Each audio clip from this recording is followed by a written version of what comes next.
Hi, everyone. I'm Melissa from Gilda's Club, Grand Rapids, and it's great to be together again today. Hope you're having a good day and a good fall, and I hope that you are all well and staying safe. If you're new to Gilda's Club and you're new to a cancer or grief journey and you'd like to know about our free support program, please give us a call at 616-453-8300 or look on our website, gildasclubgr.org. We've got all kinds of information there, and our new November calendar is there, and it can give you lots of ideas about what we do and how we do it. And you can also send us an email from that. And if you're watching today and you like what we're talking about or like our post, please, give us a thumbs up or share it with someone. We love to share the wealth here at Gilda's Club.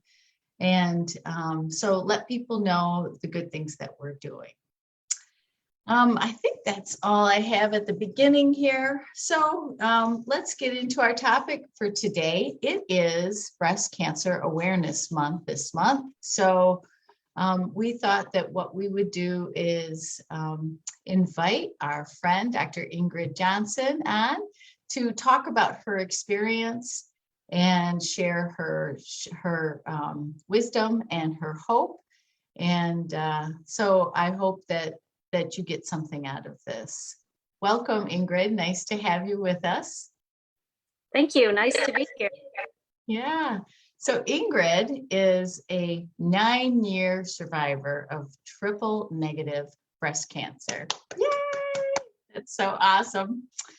And she is a wife, a mom, a professor at Grand Valley, and an advocate for breast cancer awareness and support. Ingrid gives back to the cancer community by donating swag bags, and you should see these things. And she gets a lot of people involved, including her girls, in helping create these bags. It's pretty cool. And she donates them to local cancer centers and breast health organizations. That's wonderful, Ingrid. Glad you do that. Yeah, I get back, I think, as much as I give doing that project. Oh, that's nice. So why don't you tell us what your cancer experience is? What's been your journey with this? Wow. How long do we have? It's been a long journey. So I was a seemingly healthy 41-year-old. Life was pretty good. I was feeling strong and healthy and raising my kids and working, and I found a lump. And this was back in 2012, so March of 2012. So I'm closing in on 10 years from the first time. Yeah. And of course, anytime you find a lump, you're a bit concerned, but our bodies do strange things, and it could be a number of things. And so, I went to the doctor, and then they're, you need a mammogram. And so I get a mammogram. Yep, there's something there, but we don't know what it is. We need a biopsy. And I think by that point I knew, like, this isn't going down a very good path. And so it was confirmed after a biopsy that I had triple negative breast cancer. And when I first got that news, I don't know why, but I didn't know a whole lot about breast cancer. Obviously, I knew about it, and I had, participated in support and walks and things like that in the past, but I didn't really know the ins and outs of breast cancer. And so when they told me I had triple negative, I thought it was a good thing. I was like, oh, that must be good, right? 3 negative. Right. It sounds like that. Yeah, well, it's not. Yeah. And so I soon discovered all of the different subtypes and what that means and treatment options. And you suddenly get a PhD in breast cancer when you're thrust into that world. Yeah. And so I think that that's one of the hardest times, because it either comes out of nowhere for some people, or it's something you've been waiting for. If you have a family history, you're in the back of your mind, you're thinking, is this going to happen to me? And then when it does, you're not ever really sure how you're going to handle it or how you will respond to it. Yeah. Yeah. And how in that moment that you heard, how did that happen? Did they call you? Were you in your doctor's office? And how did that feel? Because you don't have a family history of this, do you? No. No. Okay. Yeah. So actually I was at work, and I know exactly where I was still to this day. I was outside with my class. They were practicing teaching, and I was waiting for the call. So normally I wouldn't have my phone right when I'm there, but I had my cell phone, and I answered it. And that's when they told me that my biopsy came back positive for breast cancer. So that was pretty surreal. And I finished my class. I don't know how. I got back to my office and called my husband, and then things are kind of a blur from that, because it's pretty overwhelming. Yeah. Luckily, later that evening, my primary care doctor, who I've had a great relationship with, called me at home to check on me, to see if I had any more questions, to explain to me what the biopsy results meant. And that was really, really helpful, I think, because I needed to hear things several times before I could really process it. Mm. I'm gonna stop you there, because I think it's important to take a pause and really pay attention to this piece, because it sounds to me like you and your doctor have a relationship that really works for you and your health, and that he knows how to give information to you. He knows the kind of information that you want and the kind of support you want. And we know how important that is, to feel like you're supported by your health team. Is that a fair comment on your relationship with him? Yeah, it's actually a female doctor. Oh, female. Sorry. You know, when I said him, I was like, I could be wrong, but did she say him? The Yeah. doctor, yeah. She's a female. And yeah, I mean, I always appreciated her even before this, because, she would take the time to, whatever, issue I had going on in the doctor's office before cancer, taking the time to listen, talk to me about it, follow up on things. And so for her to call, because I hadn't told her when I had the biopsy or whatever, she must have been checking my chart, right, to see. And so for her to call me, later in the evening and check on me, pretty remarkable. Yeah, I would agree. And that's really just such a beautiful example of true support. And that they don't always have to be ordering the right tests or whatever, but that call, that care, that time that she took for you, and then taking the time to explain your test to you, and your results, extraordinary. Yeah, definitely. Yeah. So, okay, we'll go back to your story. So then you have this diagnosis, you've told your husband, you're now in this push forward of what? Tell us. Yeah. Yeah, the next steps are pretty overwhelming. And especially with the type of cancer that I had, it's pretty fast growing.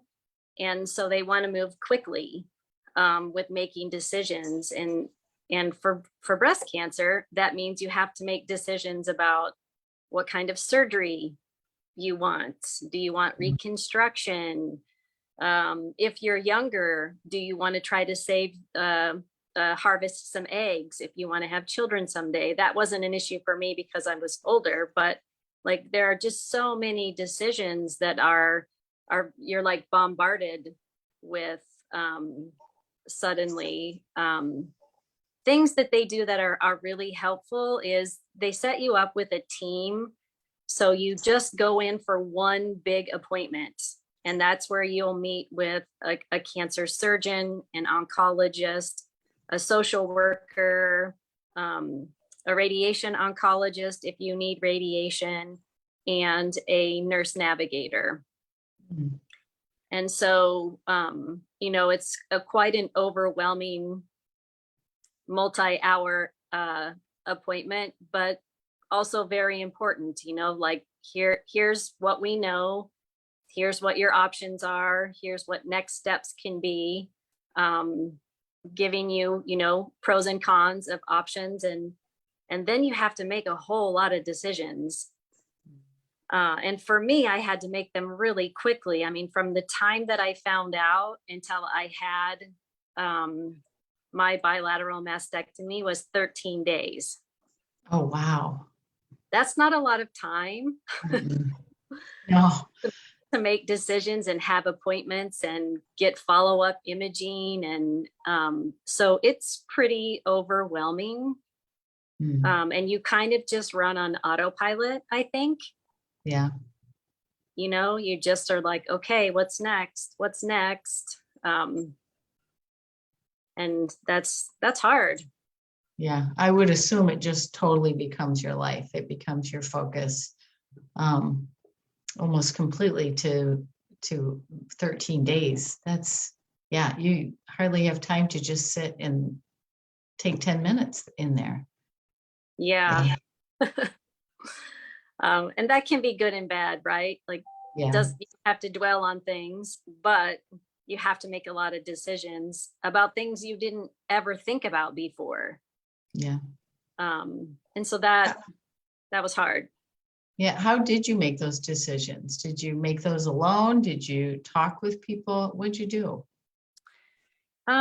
So my husband and I listened to all of the different doctors that we met with to see what our options were.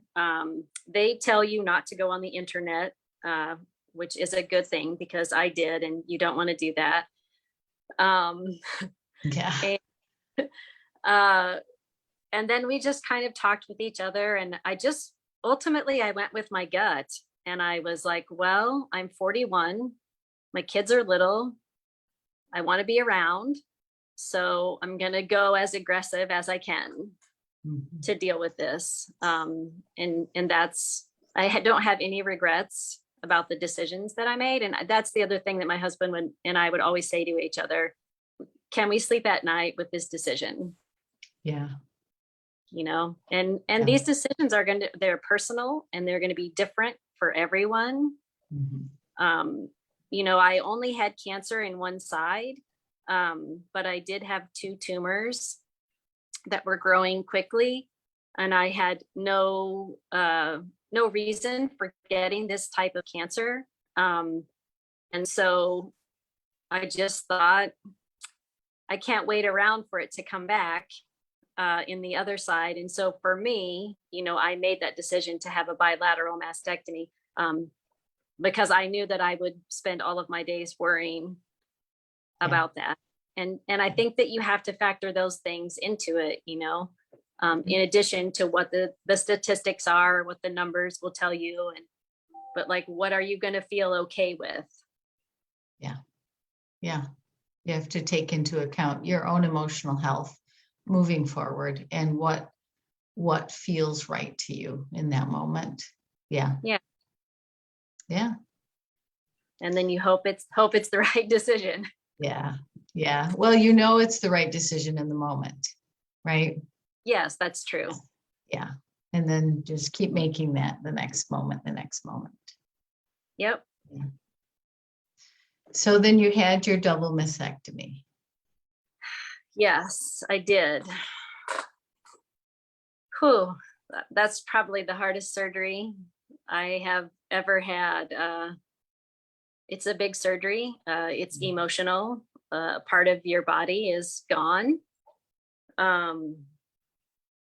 But at the same time, for me, it removed cancer that was in that part of my body. And so I tried to think about that as the silver lining, is the positive. And I opted for reconstruction at the same time. So I had expanders placed in. And then I was supposed to spend a month healing before I would start chemo. It Long didn't month. happen? Yeah. A long month. No, I did. I finished teaching for the semester. And it gave me a lot of time to think and worry about things. And I probably started chemo sooner than I should have. I wasn't healed all the way. And so when I started chemotherapy, I then promptly got sick with an infection, and so that led to a complication and another surgery and more time in the hospital. And, so there's your plan. And then there's what really is. Right. And there's both sides of that, is that taking that time to heal and allowing yourself that time. And of course, they're giving you that time. They're saying, we want you to heal in this. And then there's that space of, oh, this is just going to give me time to think. And so really managing your healing, your thought process, you're trying not to be in the future about things. And that's a lot of work. Yeah. A lot of work. And, at the time they offer help with a social worker or therapy and things like that. But I was just feeling so overwhelmed with appointments and doctors, and that I didn't really take advantage of that stuff early on. And I think that could have been something that would be helpful for me. And I have met lots of women who found out they had cancer and then joined the support group right away. Yeah. And I didn't seek that out right away because I just didn't think I could handle it. Or maybe I didn't want to. It's hard to look back and know exactly why you make some decisions. But I do wish I would have started participating in Gildas and other support groups sooner in my journey. Yeah. And I think sometimes it is a balance at that moment, because it takes a lot of energy to manage everything that's going on, and it feels like an extra thing. And at least our hope at Gildas, and I know in other support groups, we hope that it actually lightens the load, as you move.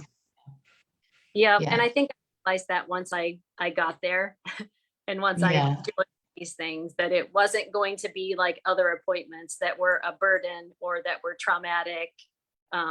This was necessary, and healing. But you get bogged down in the moment, and you make the best decisions you can. Right? I think that's going to be our theme today. That's an important theme. I need to write this down. Yes. Yeah. Making the best decision I can in the moment. Yeah. So you started chemo, and then you were back in the hospital, had an infection, and then must have figured that out and healed from that, and then continued with your chemo. Uh-oh, suddenly I can't hear you, Melissa. Uh-oh. I can hear you, but you there can't. There you go, you're back. Okay. Great. I could hear you the whole time, so that was good.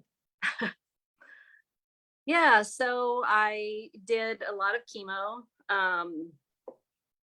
And at one point, I don't remember when, several months into it, someone said, "You really should go to Gilda's, Ingrid. Give it a try. If for no other reason, go there and eat dinner."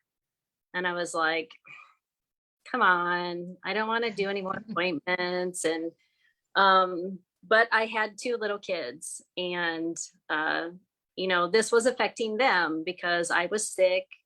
they couldn't have friends come over because of my immune system. And, it was just different. Everything was different. So I was like, okay, there's a playground, they have kids events, we'll go.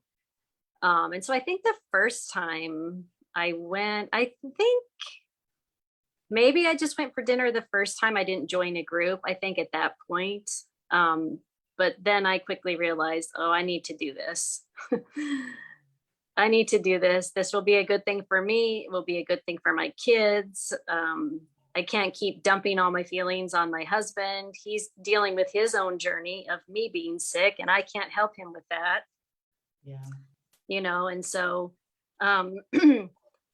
that was a pretty good moment of getting more support and feeling, just talking to other women who were dealing with what I was dealing was so different, because your friends and your family, and they're there and they help you and they want to help you, but they don't exactly know what you're going through, if they've not had cancer or been in chemo or had surgery like this, and so to just be able to talk about these things with other women who are like you, so important. Yeah. You realize that you're not the only one having maybe those thoughts or those feelings. And the other thing is that you also see women which you're doing today, who have gone through this and have survived this experience in their life, and have some semblance of a life again. And so, that's to be able to have that hope and to see the light at the end of the tunnel, and they're holding the light there at the end of the tunnel. It's really important. Yeah, it is. And in fact, when I first started, just because of the schedules, I was in just a general cancer group. And I met some amazing people who I'm still friends with to this day. And even though we had different types of cancers, we had similar stories, and we would support each other. And even if we weren't at Gilda's, we would go to the bitter end coffee shop and get a coffee on a day that there wasn't, a meeting or whatever. And and then eventually the times changed and worked out, and so I joined the breast cancer group. But even if you don't want to be in a cancer specific group, just being with other people makes some strong connections. Yeah.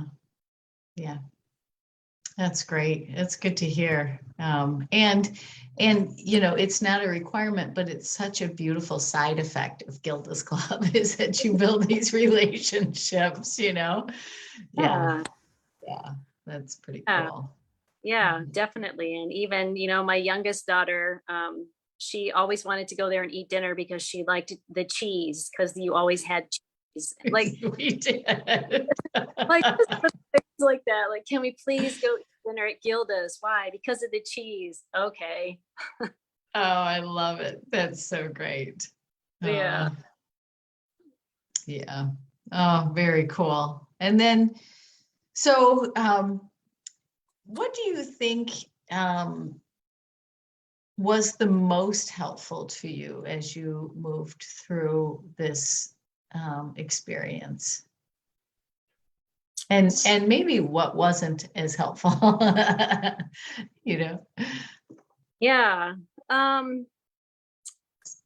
I think probably the most helpful would be the support groups, and just finding people who understand what you're going through without you having to explain it even.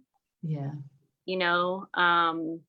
And having a safe space to say all the things that you're scared of, or the things that you're not going to say at home, to just say those things and know that people are there to listen to you, to support you. So I think that the support groups were the best thing for me.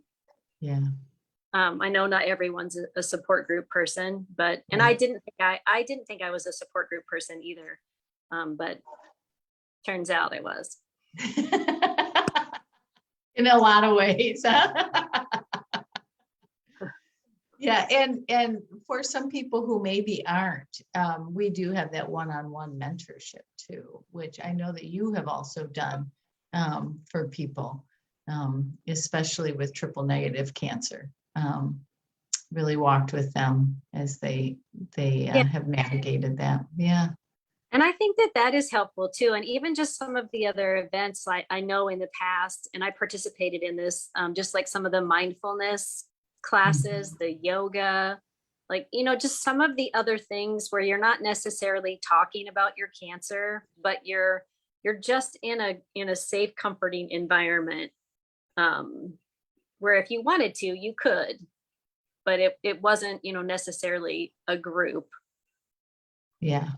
Yeah. It's like everybody understands, but you don't have to talk about it. You just have this Right. understanding. And yeah. You're just So there to eat cheese. eat cheese, right? You can just come for that too. Well, not right now, but we will have cheese again. I promise. Yes. So, any advice for other people, other women specifically? And maybe, well, okay, before you say that, I do want to tap into that you talked about that the support group was really helpful because you had been just talking to your husband primarily, and that he had his own, his own feelings and his own thoughts and his own struggles with this journey. And I just want to highlight that too, is that it is really important that people that are supporting someone on a journey have a place to also talk and to say those things that they can't say to their person who has cancer, and to people who understand, and to work that out in a way. And it helps them to be better supporters because it fills their cup. It fills everyone's cup in that way, but it especially for the caregivers, who often when it's a man, feel so helpless in in doing anything, and so it just gives a great space for that. Yes, absolutely. Yeah, it's the very reason we have two different groups. We know the importance of that. So that's my advice to people who are support people. How's that? And then for you, what is your advice? A piece of advice for women and men who might have breast cancer. Yeah. How?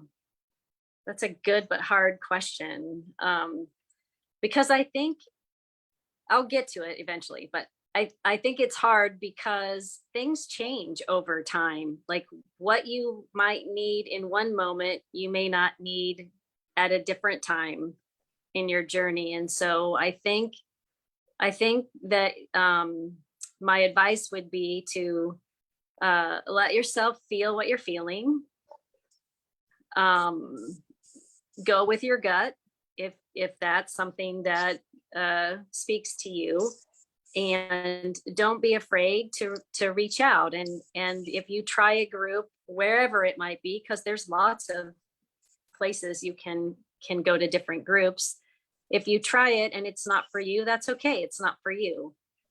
And to be okay with that. Because I think sometimes that's hard. People feel like I should be doing this, or I'm supposed to be doing this, or whatever, but you don't. It's also very individual and personal, but I would encourage people to at least try something, because they might find that it will help them in ways they don't even know they need help. And I think that's the beauty of being down the road a bit, is that, sometimes in the moment I would do things and be like, I don't know why I'm doing this, or okay, but do your future self a favor. That's what my husband always says to our daughters: do your future self a favor. I like that. I'm going to write that one down for me today. I love that. Because I don't need the same kind of support that I needed 9 years ago or 7 years ago, even. And that's okay. Like, it's okay that you're going to kind of go like this, and that maybe there comes a point where you don't need to talk about it all the time anymore. The last couple of years, I haven't really participated in a lot of the events that happen in October, not because I'm not supporting it or thinking about it, but I think about breast cancer all the time, not just October. And that's why I like to do those swag bags all year long, because October can be very overwhelming for a lot of people, depending on where you are in your journey. And so you have to just figure these things out, and make some decisions about what's going to do the best for you at that given time. Oh, I like that. I heard two pieces of advice there. Do your future self a favor. I love that one. And honor that you are making the best decisions in the moment too. And that to be flexible with that it changes quite often. And that's great advice. Yeah, that's great advice. Yeah, because you're going to change and your feelings are going to change over time. Yeah. Yeah. And sometimes it changes in the moment, right? Mm-hmm. Yeah. Yep. Yep. Yeah. Yeah. To allow yourself the space to feel that and be in it and move through it. Yeah. Yeah. Yeah. And to recognize that what may be good for you isn't good for someone else. And sometimes, that's hard when you want to help other people and you think that helping them is the way that you were helped. And often it is, but sometimes it's not. I mean, I have met some amazing women who just said, I don't want to talk about it. Like, you and I know that we both had breast cancer. We have this connection, but I don't want to talk about it. Okay. Yeah. Yeah. So also honoring other people and where they're at. Yep. Yeah. Yeah. Yeah. And there are, I was thinking about that when we were talking about the doctors. I remember one woman who, she did not want any information. Mm-hmm. And when the nurse was doing her biopsy, she was like, okay, I'm going to do this and I'm going to do that. And she said, stop right there. Just tell me when it's over. Mm-hmm. And where other people want all of the information. And so really this experience gives you permission to learn about how you want to how you want to do this experience, and to have some efficacy in that, in how the way that this lays out. And it can be scary for some people, but it's an opportunity also to learn about yourself and learn about, how you best take things in and what you want in and what you don't want in. Yeah. Yeah. Yeah. I think the other piece of advice, I just thought of this, that I would give to people is that it's okay to ask questions of your medical team and to almost interview them. I don't know why I'm thinking about that word, but a lot of times we just absorb information from people who know more or different than we do. But this is your health and it is your body and your choice. And so it's okay if you feel like you need to ask more or you need to get a second opinion. And I think that that's real hard at the beginning. But I think that's a really important message for people to remember to if you need to slow down and ask more questions and have another appointment or rethink things out, then that's what you do. And doctors will honor that. And if they don't, then maybe they're not the right one for you. Yeah, that's great advice.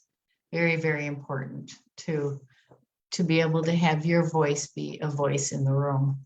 Mm-hmm. Yeah, for sure. And it's hard to do that because you don't feel like the expert, right? Right. But we are the expert in our own bodies. Yep. Right. And the expert of our lives. And so it is, and it is about your life. So, right. Yeah.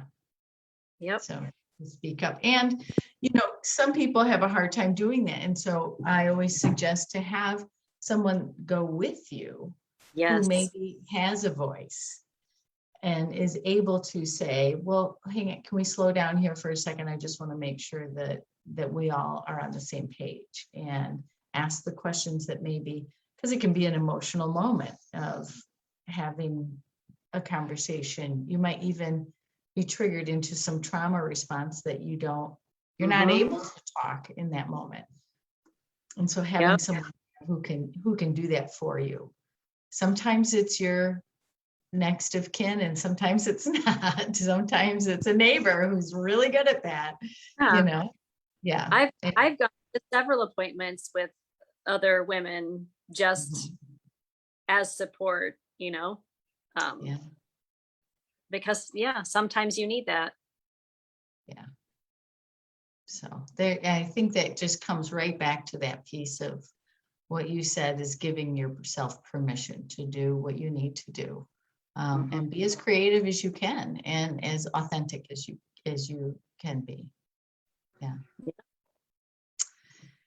Well, Ingrid, we could just talk for a long time, I think. And so we're gonna have to wrap up sometime. And so it's probably the moment. I so appreciate you sharing your story with us and your wisdom. And I'm so grateful that you found your way to Gilda's Club, and because you've been a big part of many women who have experienced this journey. And just your sharing and open heart is just so beautiful. And just really, really appreciate that. So Thank you. yeah. Yeah. So for all of you out there watching, I am going to do the little PSA of know your body and do your self breast exams. Most breast cancer is found by the person themselves. And so I encourage you all to learn about that. You can easily Google a self breast exam, and there's lots of little flyers about that. Or call your doctor and ask about that. So know your history, know yourself, and speak up for yourself. So yeah. All right. And thank you all for joining us today. And if you did find this helpful, please share this post. And again, if you're new to a cancer or grief journey and you'd like to know more about our free support program, we'd love to talk with you and get you connected. Our number is 616-453-8300, or our website, gildasclubgr.org. And for all of our standing members, we are starting to dip our toe back into in-person, and we're continuing with our virtual program at the same time. So look at our November calendar. It's just come out, and we're only in the middle of October, right? And so there's still a little bit in October. So just keep tabs on us. If you have questions, give us a call. Let us know if you're going to come to a group. We'd like to know who's going to be there. So other than that, I hope you're all well, and I hope you get outside today. It's gorgeous out there. The sun is shining, and spend some time doing something you love. Take care, everyone. See you next week.